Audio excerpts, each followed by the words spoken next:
L'agence donc a fonctionné depuis 2015, qu'elle a été mise en place. Et après 7-8 ans de mise en œuvre, il y a eu une évaluation externe qui est arrivée à un certain nombre de conclusions. Ces conclusions, bien sûr, induisent un certain nombre de réformes. Parmi ces réformes, il y a le fait de faire un effort pour que ce qu'on appelle les gratuités, qu'on puisse les intégrer dans ce qu'on appelle l'assurance maladie, dans le programme d'assurance maladie. Parce que les gratuités, c'est un régime d'assistance aux personnes les plus vulnérables. Mais nous pensons que pour une viabilité d'un système d'assurance à l'échelle nationale, il faut avoir un régime commun, qui est l'assurance maladie. Et l'assurance maladie, dans le cadre de l'agence, est fondée sur la mutualité sociale, où il y a une partie qui concerne donc, la mutualité pour la promotion ou bien la protection sociale en santé d'une façon générale. Pourquoi cette mutualité? C'est pour arranger la mise en commun. Et dans le cadre de cette mise en commun, nous avions essayé des mutuelles à l'échelle communale. Il y en avait 776. Maintenant que nous allons vers les réformes, nous savons que c'est un peu plus difficile parce que, par exemple, si on veut digitaliser, ce n'est pas partout. On a des zones qui sont des zones blanches, où on ne peut pas avoir de réseau. Il y a aussi le fait qu'il y a une sorte de fragmentation, et ça a été véritablement adressé par cette évaluation-là. Et on a suggéré une mise en commun au niveau des départements. Donc cette procédure a commencé et nous sommes vraiment heureux de voir qu'en partenariat avec les mutualistes, nous sommes vraiment dans une très bonne dynamique. La deuxième chose, c'est que on se souvient que le chef de l'État avait parlé de la prise en charge des groupes vulnérables. Et ces groupes vulnérables, on les a adressés à partir des bourses de sécurité familiale, donc des bénéficiaires de bourses de sécurité familiale et de ceux qui ont des cartes d'égalité de chance. Il fallait donc les enrôler dans les mutuelles de santé. À l'épreuve des faits, on s'est rendu compte que c'était à la fois un peu lourd pour l'État, mais aussi que les mutualistes peinaient à les prendre en charge. Et puis l'évaluation a recommandé à ce qu'on essaie de voir au mieux comment optimiser les ressources disponibles pour cela.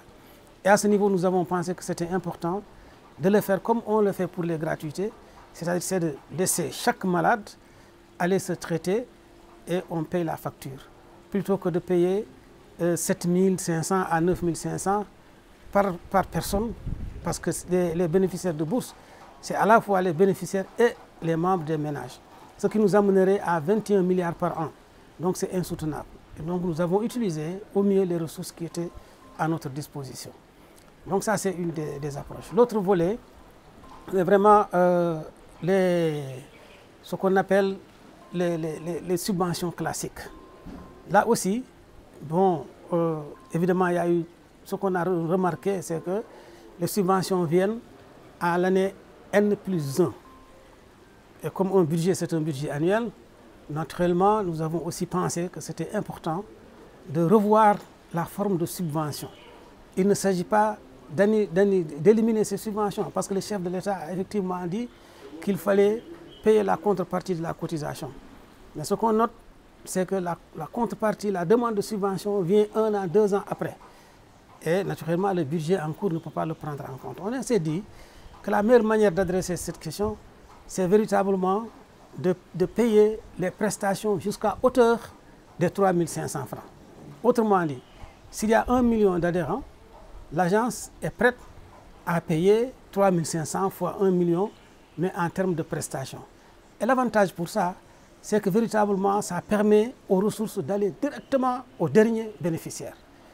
Et nonobstant cette mesure, on a quand même prévu, dans ces ressources-là, de donner jusqu'à 10 à 15% aux mutuelles de santé pour leur fonctionnement. Alors, ceci, véritablement, il faut le voir dans le cadre vraiment d'améliorer et de satisfaire la population sénégalaise. Je voudrais, à ce niveau, en tout cas magnifier les relations que nous avons eues jusqu'à présent avec les mutuelles de santé, les responsables des mutuelles. À chaque fois qu'on évoque une réforme c'est toujours douloureux, c'est toujours difficile, et nous le comprenons. Parfois c'est des hauts et des bas. On peut avancer et ensuite, en certains moments, on recule. Et je crois que c'est comme ça qu'il faut comprendre cette dialectique.